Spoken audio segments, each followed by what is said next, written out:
One of the techniques that I teach my employees to do is something called downselling. Downselling helps build trust and honesty in other people. So, for example, in the liberty movement, one way of doing a downselling would be, hey, look, it wouldn't be preferential, but I'm going to be honest. We don't need to fight over roads, right? If the government wants to take 0.5% of my pay and give me roads for it, I'm not fighting that, right? But what we do want to talk about is the real big issue, which is that they take 20% of my income and bomb brown children in Middle Eastern countries. Can I pause for a second and just note that we got Brian on here who's getting Congressman Massey on, and our typical lineup includes like homeless people that believe in Bigfoot.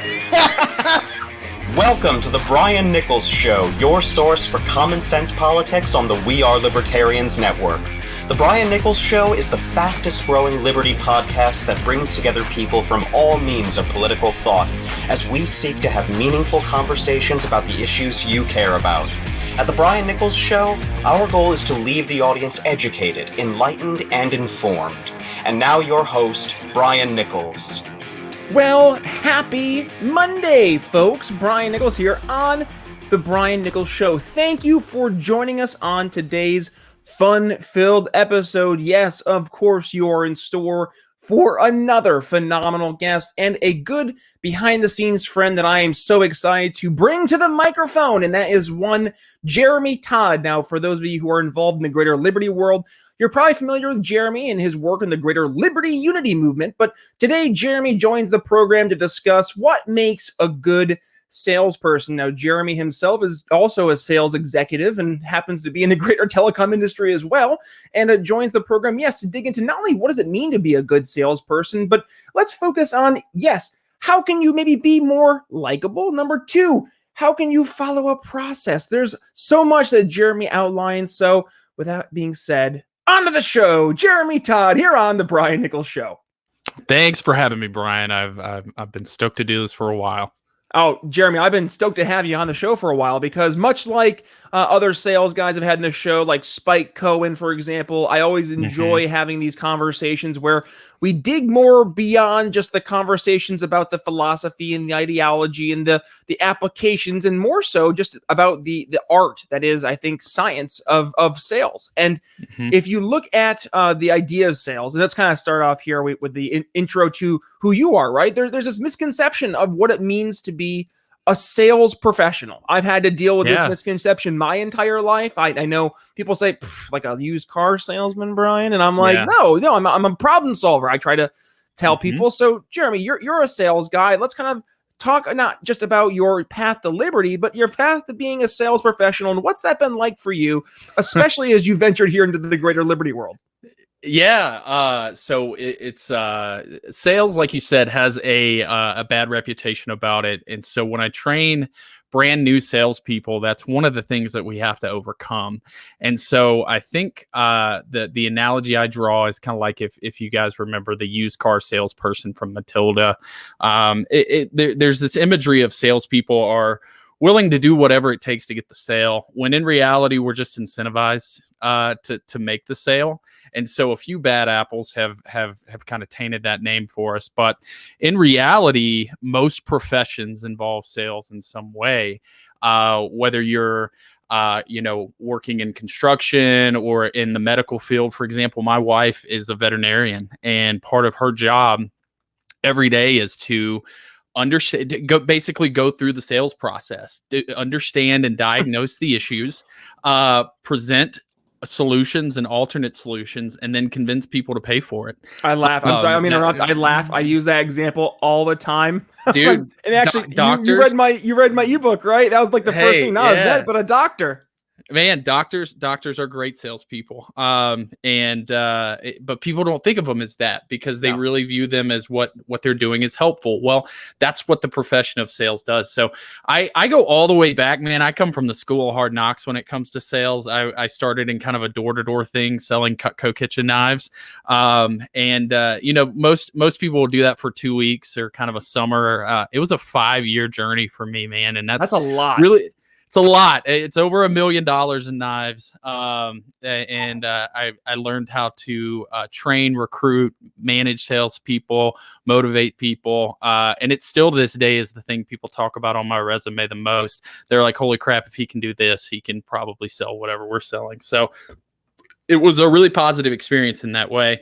I've then moved on, and I did cars for a little while, hated it. Really long hours but I've also sold beer, financial products. I've been in the banking industry for a while, and most recently, along with you, in telecommunications. And that's where I've sat since. So it's really funny that sales is what kind of those relationships that I built or what kind of opened a door, a relationship with somebody that I knew from Cutco. Her name's Livy McKay. Go follow her on Twitter. She was working on the McAfee campaign in 2016. And I was just disgusted. I was a lifelong Republican. I was disgusted with the fact that Donald Trump rose to the top of the party. And I was looking for something else. And I stumbled across her posts. They made a lot of sense to me. And so I started following that. And then it was the Gary Johnson campaign that really kind of made me go out and go, rah, rah, let's change this system. And that's how I'm here, man. That's how you're here. Now, how about this, Jeremy? Because obviously you're coming in just like I did from more of a background in the private sector and from a more professional standpoint. And sometimes I've looked at some things that have taken place and I raise an eyebrow in the LP and I say, why did we do that? So I think sometimes it's not a matter of just being critical, but also, as we talk about when we were talking about how we can help present solutions to people that will help them change their minds, change their positions on things. I think it's important for us also to offer solutions to the libertarians and the current libertarian infrastructure. Now, right now, we've seen this kind of split between the more establishment libertarians and the more, I would say, fervent populist approach from the Mises caucus, which I think is desperately, something that the Libertarian Party has been ignoring, and now we need to really pay attention to.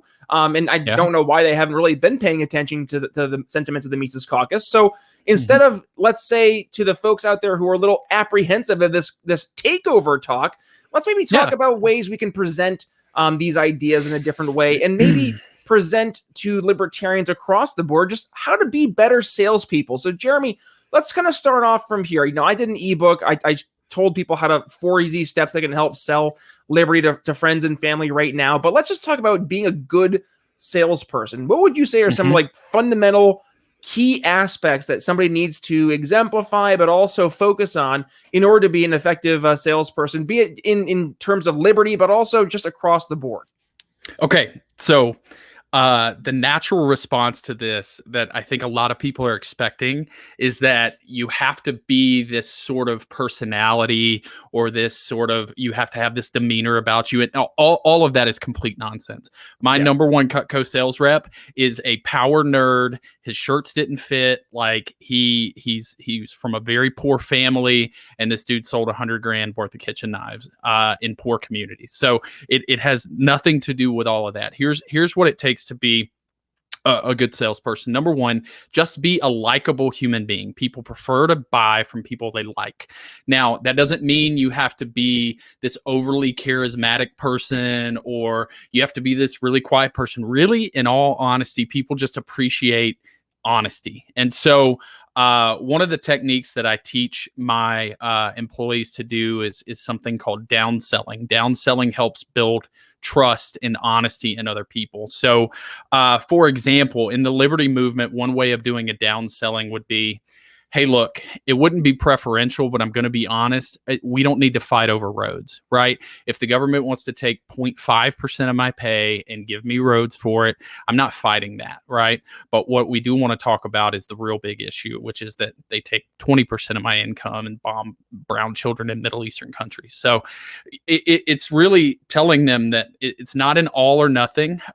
In telecom, I used to go and teach my so for instance, we would be selling cell phones, right? And we would always want to try and add on a case. Well, one way that you could sell a case would be to go, hey, we do offer this $90 case from XYZ brand, but in all honesty, the way you've told me you use your phone, that doesn't make a lot of sense, and that's going to waste your money. You should just go with this $40 case. It's a perfect fit for you. That establishes trust and makes you a really likable person. So you become something you talk about on your show a lot, that trusted expert, because you don't try to sell them everything, right? You just you find what's right for them, and you sell what's right for them. Right. I think the second thing is you need to learn a process and a prescription and follow it. I tell a story of like a cooking competition where you have this veteran chef and this rookie chef right out of cooking school, and their job is to compete and make a chocolate cake. And so the veteran chef's been making his perfect chocolate cake for years, so he just speeds through it. He knows it by heart. It is what it is. It's done 10 minutes early, and the rookie chef is like measuring things out and getting it. And the rookie chef ends up winning. And they ask the veteran chef's like, "How? I've been doing this for years." And they go, "Did you taste your cake?" So he goes up and tastes his cake, and he realizes he swapped out salt for sugar.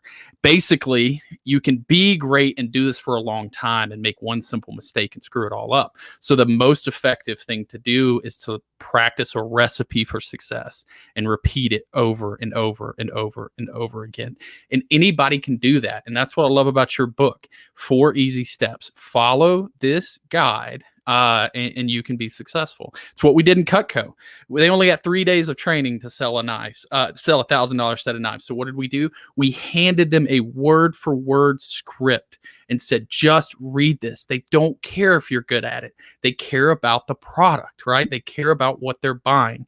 So be likable and follow a script and a process that works. Man, Jeremy, that's easy, right? It's so easy. Come on, man. It's not difficult. I feel like Joe Biden. Come on, man. It's easy. And that's the thing, too. It does require us to kind of just take a step back and stop overcomplicating the process. I think that is number one. A lot of people get way too worked up, get too focused in terms of thinking, oh, I can't do that. That's something I'm not a good communicator. No, sure you are, because I talked about this with Chris Spangle. I was over on the big channel. I was telling him, hey, like, we're selling liberty. This is something I've been trying to focus on, not just in terms of selling liberty, but actually helping offer solutions to problems, right? Which I would say almost is synonymous. You do this every single day when you go to the office and you're talking to somebody who isn't, just your average person. And that's the thing, I think, too, Jeremy, right? We need to talk to average people. You mentioned just normal people. Be likable, be a normal human being. And that's what Trisha Butler, when she was on my show back a couple of weeks ago, she said that's what the number one thing she did was try to be a likable, normal human being. And I said, well, there you go. That's the answer. Make libertarians humans again. And if we can enter into conversations, right, that people are like, oh, they're not just like these crazy random people who like to scream and yell at each other on the internet, but actually they care about me. They care about my problems, and they're actually offering solutions. And that goes to your number 2, right? If you can learn that process, you learn how, what's working, keep going with it. But then also, to your point, is to constantly be being aware of what if it's not working. If things start to change, maybe you need to change your messaging. Maybe you need to change the problems that you're solving. Maybe the problems that you were solving have changed. Maybe they're not top of mind anymore. There's a lot to pay attention to. And to your point too about the case, I think that the case an example that you use for the cell phone is so important, because everybody needs a cell phone case, right?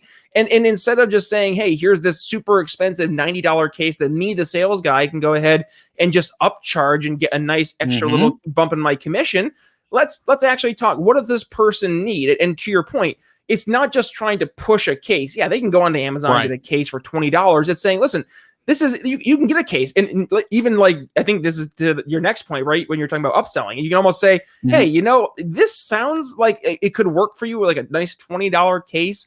But I mean, based on what you're telling me, you use your phone for. Honestly, I think you would be more inclined to have a more sturdy case, a more reliable case, a more impact-resistant case, and then you start to show that trusted advisor. And if you continue this is a long-term game, and I say game in terms of it's a constant interaction essentially between you and the consumer, and you build up that level of trust, now you can start to have larger conversations. So when the time comes that they say, hey, by the way, I know you guys also sell, let's say, laptops, right? Now that's a larger purchase. It's a larger investment, but it's also probably going to be a larger sale for the sales guy.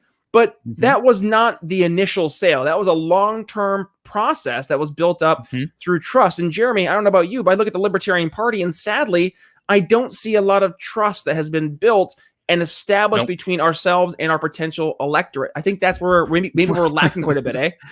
Much less between our electorate. We don't trust each other. We're always at each other's throats, like you discussed earlier. So if we can't trust libertarians, how are other people supposed to trust libertarians? So I think you make some really good points. One of the ones that I want to highlight is that you mentioned kind of being able to upsell, or them coming back to you and having that opportunity, being that trusted advisor. That all starts. Value is perceptive. What somebody values is going to be very different than what another person values. We all have different things that are important to us. And so we can't just dive in on our pitch for liberty and say, end all taxes, the Fed is, evil, we got to bring them home from wars, right? Messaging has to matter to that person individually. And what we lack, as you say, in establishing that trust is that I don't know how many of us are having one-on-one conversations with ordinary people. Look, the party has to have messaging. Our candidates need to message correctly. All that matters. That's not what I'm saying at all. But if we all just converted one person in the next 4 years, we're at 5%. We're at that magical number. And I don't think there's enough emphasis on, let's convert one person, right? Let's have a conversation with one person and ask them, what matters to you? What's important? It's getting to know your client, your prospect, and understanding what their hot buttons are, what makes them tick. And then you can present solutions that add value to them. But until you know what they value, you may be pitching something that has no value to them whatsoever. Bingo, right? And that there, I just feel like sometimes I've said this a bajillion times in the show, and it's like I've been bashing my head against the wall. But thank you, Jeremy, because that shows that I'm not just speaking to myself here, but also know your audience, know who your market is, and not everybody is in line to buy what it is that you're selling at any given time. I mean, heck, I bought a car two years ago. Time's a son of a bitch in an era of COVID. When I bought a new car, right, I was actively out looking for a car. So I was the market. If you were a salesperson for a car company, or if you were a marketing person for a car company, like, I'm your demographic. You're going after me. So at that point in time, that's a great time for me to start having the conversation. But if I'm not in the market for a car and I'm getting bombarded with ads and bombarded with calls from salespeople trying to sell me a car, after a while, I'm gonna be like, dude, I don't need a car. Yeah. But maybe there is a problem, right, that I'm currently having that can be solved elsewhere. And that's where asking more questions. That's why step 1 of the 4-step ebook is to ask questions. And across the board, Jeremy, right? If you go into a conversation thinking what the person that you're talking to needs, well, 9 times out of 10, you're not going to be hitting it, because you're probably going to be hitting exactly the opposite of what they need. So instead, ask them what they need, and also focus on what the problem is. Actually focus on what is the underlying issue, because, and Spike Cohen made this point when he's in the show too, is you could talk to somebody who's more on the left and they say, I want universal healthcare, right? They think they need government solutions. What their actual problem though is the cost and access of a healthcare. And that right there is the underlying problem that we need to be able to solve. It's not a matter of saying, you Rube, you can't go out and get free healthcare. Haven't you seen what happens in countries that do universal healthcare? If you're instantly in debate mode, you've lost them. They're not paying attention. And probably after the conversation, you're not going to have any good conversations going forward, and they're not going to pay attention to you. So instead, actually addressing that real underlying issue, man, I think that right there would be something that would lead a lot of libertarians to have, I would say, more productive conversations and more long-term results.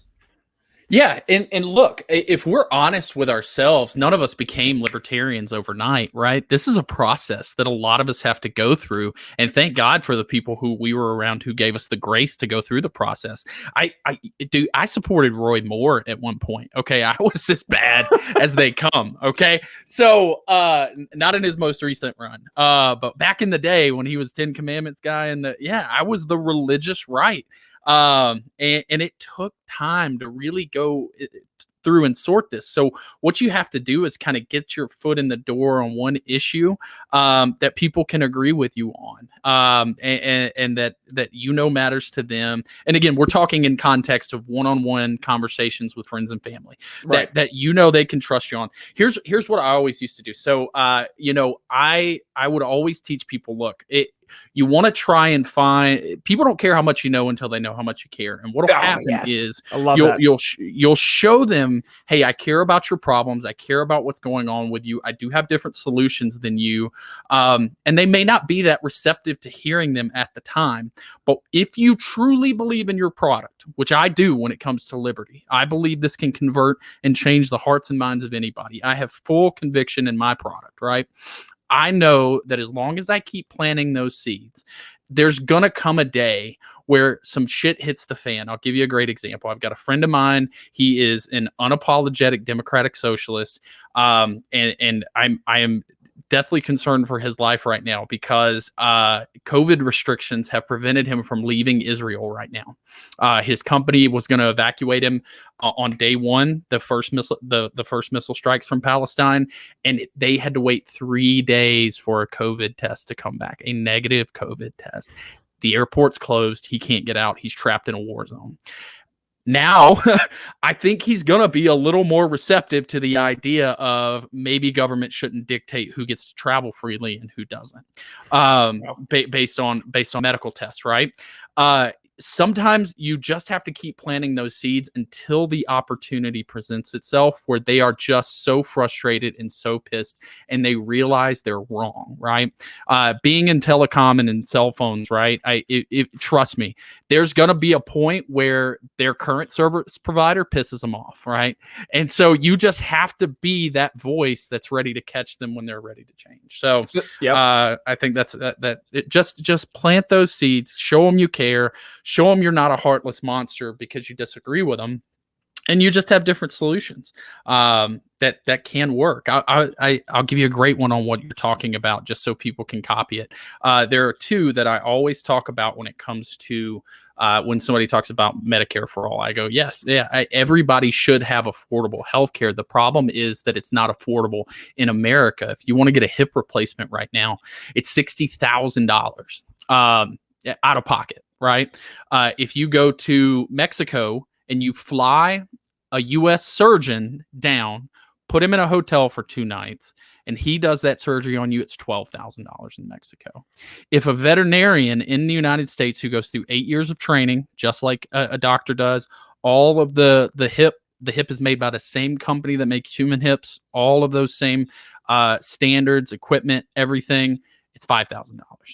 There is something broken in the market as to why you can't afford your health care. And it's not because the government isn't paying for it. The other one that a lot of people like to use is LASIK surgery. It's one that insurance isn't involved in, insurance doesn't cover, and it's drastically gone down in price now to I think it's under $1,000 to get LASIK surgery. Like college students are paying to get LASIK right now. So wild. And so those are opportunities to show that, hey, it's not, the problem isn't that the government's not paying for it. The problem is how much you're having to pay for it. And here's where government gets involved.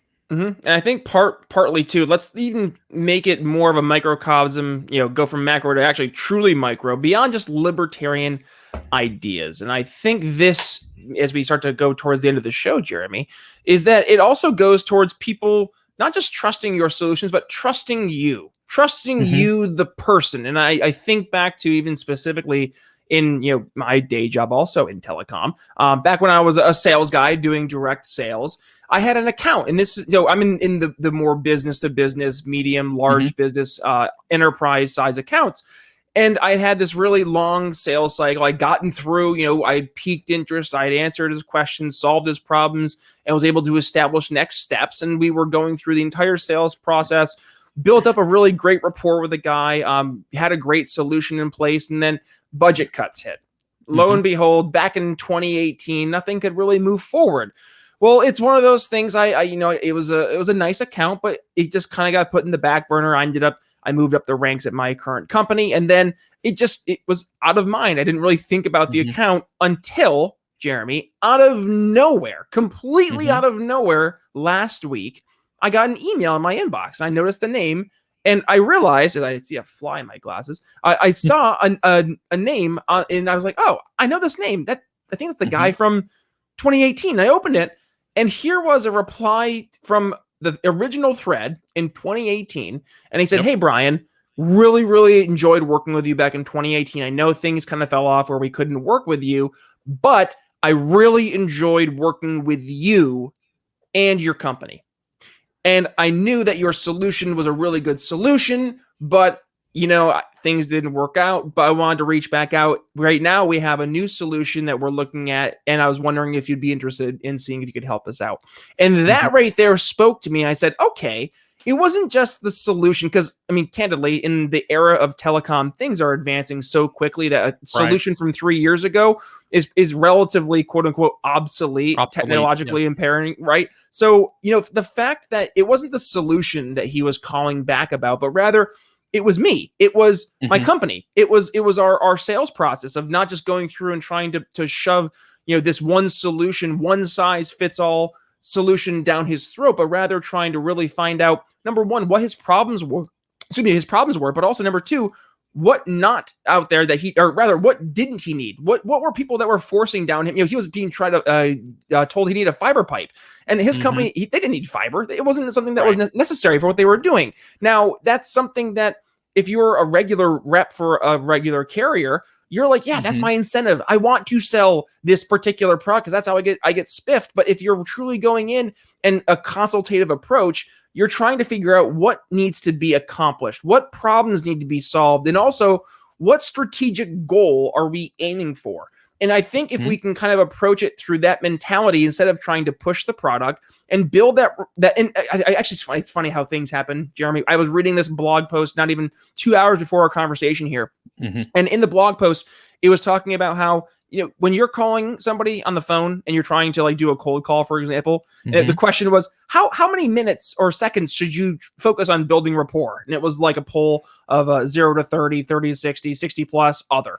And the top comment, which round of applause to the top comment was, guess what? 0. You should be spending 0 time trying to build rapport. Building rapport is something that just happens. It's not something that you force. It's not like, okay, I looked up online and the guy, let's see, he likes football. I'm going to go in and talk about football. And it's going to be really awkward, but rather you start to ask questions that pique his interest and get him to feel like, okay, this guy's actually got something that maybe can help me out. And then in your asking of questions and trying to uncover the real problems, build that natural trust. I know I went in a monologue there, man, but I think it's important for us to understand and really lay this out for folks, how this all connects. And let's kind of, as we go towards the end of the show, I said that already because I wanted to talk a lot because I didn't hear myself talk apparently, but also talking about something that you did in terms of a poll. Now I talk about the poll because let's talk about, when we're trying to sell things, we need data research. We need to look and see what's out there. Now, this is not necessarily a super, super scientific poll. We get that, folks, understood. But rather, this is something that I think is a great kind of snapshot in terms of where people's heads are at. Now, let me see here if I can go ahead and pull this up. Yeah, I couldn't get the screenshot to share like we did earlier, Jeremy. So I'm going to share. Here's your Twitter here. All right. Yeah. All right. Did you first hear, and this is for the audio listener, about and discover libertarianism via a local candidate, a presidential race, or other? Local candidate was 3.3%. Presidential candidate for 41.2%, other 55.4%. 55.4%? Yeah. That's It's a big number. So, It Jeremy, is. talk to me. What were some of those as we go towards the end here? What were some of those others? Where are people finding libertarianism, especially because I know I heard Ron Paul. Every time I have people on the show, I say, "Where'd you hear from libertarianism?" It's either Ron Paul, Rand Paul, Gary Johnson. I've heard a lot of Harry Brown lately, which I'm ecstatic about. Yeah, not too many Joe Jorgensens. I'm not trying to poke fun at her, but I mean, I think it's still relatively new. So otherwise, now I'm just like, oh, an other. So talk to us. What was the other? Yeah, so other encompassed things like we're doing right now, podcast in this new media. A lot of people reference that they had friends and family send them Reason articles back in the day, and then books, authors, libertarian authors that people had shared with them over the years. So basically, they learned about libertarianism away from the LP. In that way. But the one that really stuck out to me more than other, Brian, was the 3.3% on local. I hear a lot of people talk about we really need to focus on local elections. And like at a certain context, yes, we do. They're winnable. They're not expensive to win in most cases. And they can actually make a difference in people's lives. But what the evidence shows is they're not creating more libertarians. And so we can't just ignore our big race. Because 4 out of 10 libertarians are here because they heard about it through the LP's presidential campaign. And I don't know about you, but we can't really throw away 40% of our potential electorate out there. So that was one of the things I really gleaned from it, is that the other and the presidential is what's going to lead to more local wins, because that's just what the data told me. May I? I have a theory, a hypothesis, if they may. If we're actually, trusting the science, I think this is a way we actually do science, is testing it. So here's my hypothesis, Jeremy. I'd love to hear your thoughts. I think is that people don't necessarily correlate local candidates with libertarianism, the ism, until they can tie the candidate locally with the big L libertarian candidate in the future or down the road or at the time of the election, when that kind of like, okay, that A plus B does equal C. So I think almost the local election, and this has been kind of the approach I've been taking more on the show recently, has been the local approach builds people up to be libertarians, not through I know I'm a libertarian, but rather I'm living a libertarian lifestyle via policy. And then to tie here's the libertarian presidential candidate, and they're saying, don't you love school choice in these states that just passed it this year? That's a libertarian idea. And you're like, oh, I like school choice. Am I a libertarian? Right. What I go on the interwebs and I search what is a libertarian, and I start to dig into more, and then they start to read. I think that's the secret sauce right there, and I think it does go hand in hand. What are your thoughts? I think it goes hand in hand. I also think it goes hand in hand in the other direction, right? Is that they hear about libertarianism because, like me, they get sick of what the two candidates have to offer, so they go looking for something else. They find a presidential candidate they like, and then they go, oh, well, what's this Libertarian Party? They click on it, they evolve, they find who's local, and then they kind of support down ballot races too. So I think it can absolutely work in both directions. I think it makes a lot of sense, but I think the emphasis, and I don't want to pee in anybody's Cheerios, I'm not afraid of being controversial, but I do like to remain likable, is that's why it's important to put the L next to your name. I'm a big believer in, if you're a candidate and you're running and it is a partisan race, put the L next to your name so people know what to associate it with. The biggest issue I have with the Republican strategy, Dr. Ron Paul did everything perfectly and finished fourth. I just don't think it's viable, and it confuses people. They go, well, is this Trump? Is this Liz Cheney? Is this Rand Paul? It just gets messy. Just slap the L next to your name and go prove that you can win the race based on your merits. That's my belief system. I know not everybody agrees with me, and that's okay. I'm not willing to fight them over it, really. I'll support them when it comes down to it. But I think the more people we have that have the bravery to stick libertarian next next to their name. That makes me pretty damn proud. Jeremy, Todd, the conversation could go on and Yeah, it could. on and on. And I have a feeling, just a sneaky suspicion, it will at some We'll do point this here, again. Yeah. very, very near in the future. So with that being said, obviously for folks on the audio who are the traditional listener of the show here, yes, because we're recording this on YouTube, so the video listener gets to catch this before everybody else at 8 p.m. before it airs. But for folks who are looking to go ahead and follow you, I have it scrolling at the bottom at jtodd601 is the Twitter. And Jeremy, with that being said, what can folks go ahead and look forward to coming down the pike? We have Liberty Unity, obviously, that you've been focusing on. What else has been going on?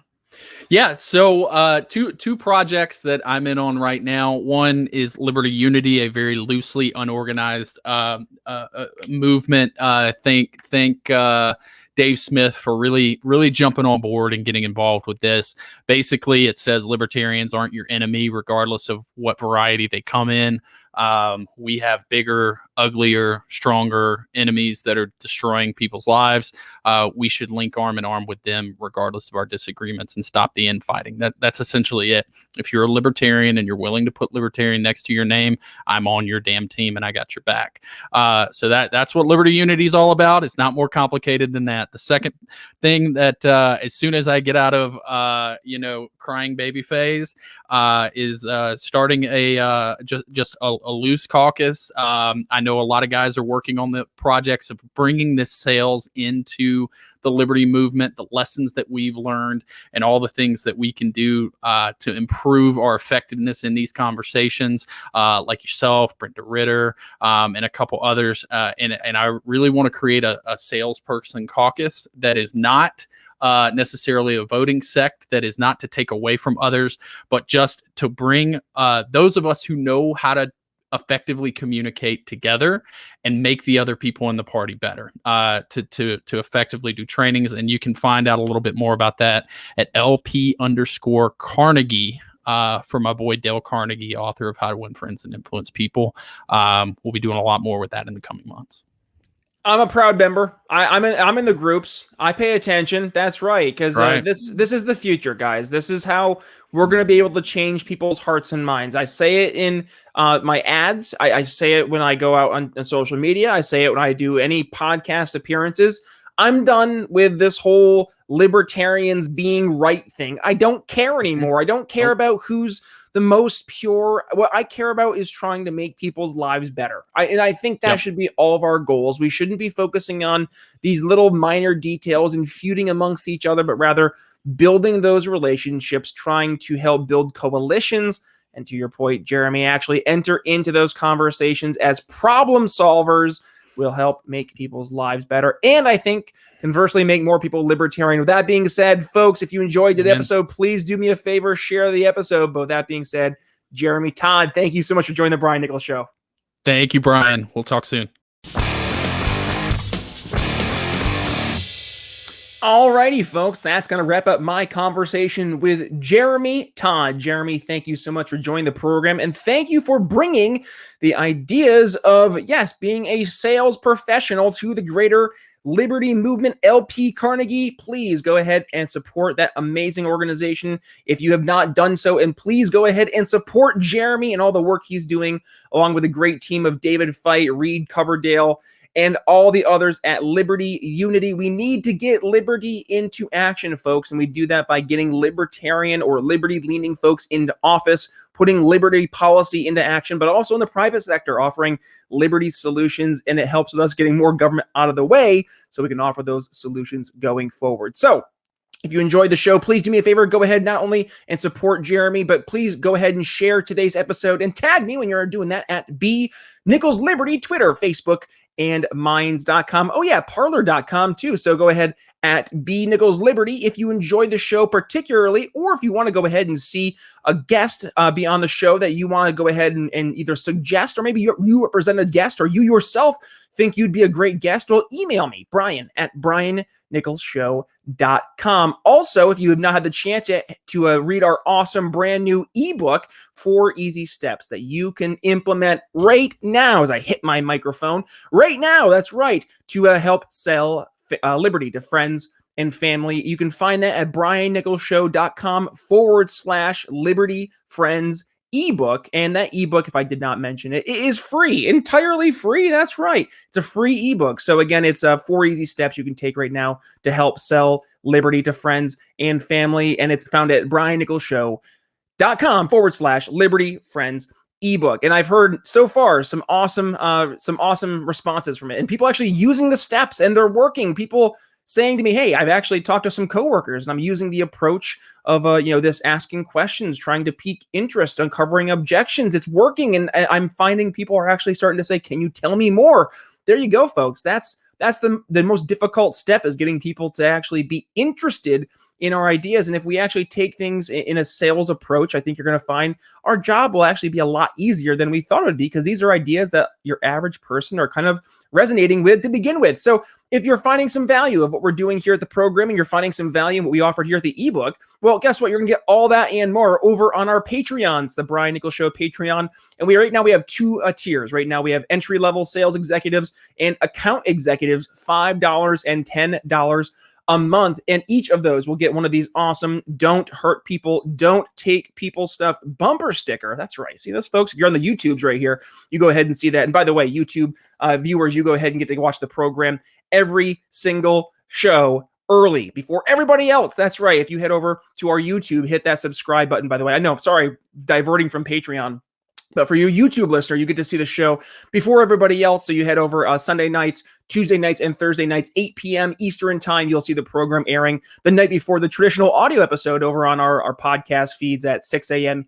Eastern, the day following Monday, Wednesday, and Friday. And of course, we have our traditional Sunday Candidate Highlight Series. But going back to the awesome Patreon, yes, we have some awesome stuff behind the scenes happening at Patreon, getting people to be better sales professionals. I am so excited to show you guys what we're going to be doing over the Patreon. So if you're interested, I'll include the link in the show notes, and also you'll see all the benefits that come with a $5 entry level and $10 account executive levels over at the Brian Nichols Show Patreon. So coming up here on Wednesday, we are joined by longtime libertarian activist, and honestly, she's leading the fight in terms of how we can help talk about liberty better, and she's been doing that for quite a while now. One Carla Howell. Now, Carla, she helped raise a lot of hell up in the great state of Massachusetts in terms of getting some liberty policy into action, but also trying to get people more aware about liberty ideas. We talk about what exactly helped pique people's interest and really get some traction in a blue state like Massachusetts. So if you're interested in hearing that conversation,